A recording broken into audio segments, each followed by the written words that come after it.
اب تک جو صورتحال ہے اس میں اپڈیٹس میں 216 دہشت گرد جو ہے وہ جانوں واصل ہو چکے ہیں، جبکہ 36 سویلین معصوم انسانی جانوں کا نقصان ہوا ہے، جبکہ سیکیورٹی فورسز کے جو 22 جوان ہیں انہوں نے جام شہادت نوش کی ہے۔ کوئٹہ سمیت جن 12 مقامات پر دہشت گردوں کی جانب سے حملے کیے گئے تھے، سیکیورٹی فورسز کی جانب سے مؤثر جواب دیا گیا، ماں سوائے ایک نوشکی کے باقی تمام جگہوں کو ابتدائی دن ہی کلیئر کر لیا گیا تھا۔ لیکن کوئٹہ میں اس وقت بھی جو سرچ اور کامبنگ آپریشنز ہیں وہ جاری ہیں، ادروائز سچویشن پورے بلوچستان میں نوشکی اور کوئٹہ سمیت نارمل ہے۔ کوئٹہ میں اب تک جو سرچ اور کامبنگ آپریشنز ہیں اس میں 100 کے قریب مشکوک افراد کو حراست میں لیا گیا ہے اور ان سے تحقیقات کی جا رہی ہیں، اور اس سرچ اور کامبنگ آپریشن کے درمیان نہ صرف چھوٹے غیر قانونی ہتھیار بلکہ آر guns, anti aircraft guns اور RPG بھی کچھ گھروں سے برآمد ہوئی ہیں، اور اس کے علاوہ جو دہشت گرد ان کارروائیوں میں مارے گئے ہیں ان کی شناخت کا عمل جاری ہے۔ اور جیسا کہ چیف منسٹر بلوچستان سرفراز بگٹی اس سے پہلے بھی میڈیا پہ کہہ چکے ہیں کہ جن فیملیز کے بچے ان دہشت گرد تنظیموں کے ساتھ ہیں، ہم نے پہلے بھی بارہا ان سے ریکویسٹ کی تھی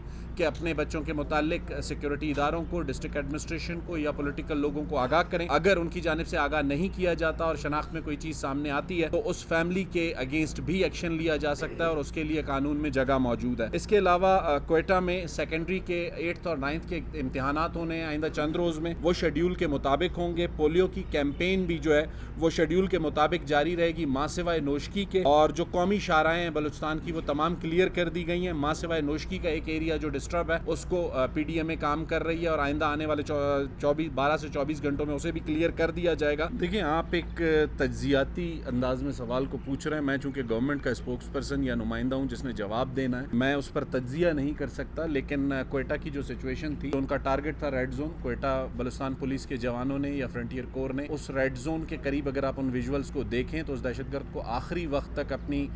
گن کے نشانے پر رکھا جب تک کہ وہ گاڑی موڑنے پر مجبور نہیں ہوا۔ کوئٹہ میں جن مقامات پر وہ نکلے، ابتدائی چند گھنٹوں میں ہمیں ریسپانس دینے میں جو سب سے بڑا پرابلم تھا وہ عام عوام میں گھلے ملے ہوئے تھے، کولیٹرل ڈیمیج کا خدشہ تھا، جس کے نتیجے میں تھوڑا سا ٹائم لگتا ہے۔ نوشکی ایک جگہ تھی جہاں پر ہمیں تھوڑی سی پرابلم ہوئی، اور پرابلم ہونے کی وہاں بھی بنیادی وجہ کولیٹرل ڈیمیج سے بچنا تھا۔ اور جن شاہراہوں کی بندش کی آپ بات کریں، اس وقت تمام شاہراہیں کھلی ہوئی ہیں، صرف جو رات کے حوالے سے ہماری ایک اولڈ SOP گزشتہ 1-2 ماہ سے جاری ہے، ہم اسی SOP کو فالو کر رہے ہیں۔ نوشکی میں چونکہ انہوں نے روڈ کو ڈیمیج کیا ہے بم دھماکوں سے، اس پر ٹیمیں CNW کی PDMA کی کام کر رہی ہیں، اور 12 سے 24 گھنٹوں میں وہ بھی کلیئر ہو جائے گا۔ دیکھیں،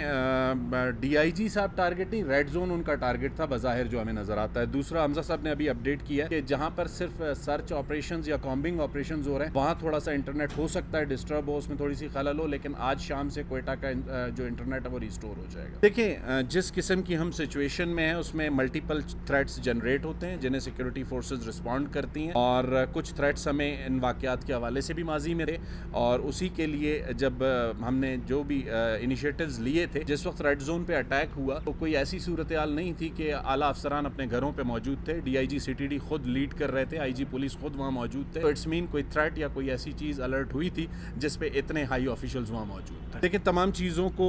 دیکھا جا رہا ہے، اور آنے والے دنوں میں کچھ اور جو پروگریسز ہیں اس پر چیف منسٹر ایک ڈیٹیل پریس کانفرنس کریں گے۔ میں اس وقت کوئی ایسا سویپنگ اسٹیٹمنٹ نہیں دینا چاہتا جس کے نتیجے میں کوئی نئی کنٹروورسی ڈیولپ ہو۔ جو نوشکی میں ہمارے سپرنٹینڈنٹ صاحب تھے وہ ابھی اسٹیبل کنڈیشن میں ہیں، ان کو ہیلتھ اتھارٹیز لک آفٹر کر رہی ہیں، ہماری ان سے بھی بات ہوئی ہے، ان کی صحت بالکل ٹھیک ہے، فی الحال وہ اسٹیبل ہیں، ان کی فیملی سے بھی ہمارا رابطہ ہے۔ 2 جیلوں کے اوپر ہمارا آپ کو پتہ ہی اٹیک ہوا، اور وہاں سے ہمارے جو انڈر ٹرائل پرزنرز بھی تھے اور کچھ سیریس کرمنلز بھی تھے، وہ ابھی ایٹ لارج ہیں، ان کا ہاٹ پرسوٹ چل رہا ہے، کامنگ آپریشنز بھی چل رہے ہیں، سینیٹائزیشن بھی چل رہے ہیں۔ نوشکی سے اور مستونگ سے جیسی ہمیں اپڈیٹس مزید ملیں گی وہ ہم آپ کے ساتھ ودن 24 آورس شیئر کریں گے۔ جتک صاحب ذرا بتا دیں، اس وقت حالات خراب ہیں، بحیثیت وزیر داخلہ آپ کے ساتھ کیا پلان ہے کہ حالات کو قابو پائیں؟ دیکھیے، میں ابھی تک کوئی بریفنگ لیا نہیں ہے کہ میں آپ کو بتا دوں، شاید بھائی اور سیکرٹری صاحب آپ کو سارا سچویشن بتا دیا۔ دوسری چھوٹی سی کلیئرٹی، حاجی علی مدد جتک نے بطور صوبائی وزیر حلف اٹھایا ہے، ابھی تک نوٹیفیکیشن نہیں۔ دیکھیں، 31 تاریخ کو جب یہ انسیڈنٹ ہوا اور یہ تمام 12 جگہوں پہ